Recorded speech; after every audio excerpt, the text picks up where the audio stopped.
My name is Rui Gomeš.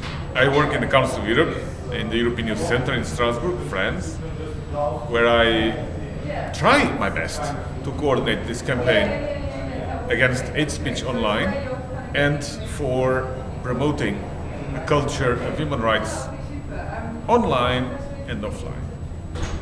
What we want to achieve with this campaign against hate speech is to mobilize young people for human rights and to raise their attention for the risks and threats that hate speech represent. We cannot build a society that we want to be peaceful and based on participation, democracy and human rights if we let hate speech propagate and hurt and offend other people's dignity and rights.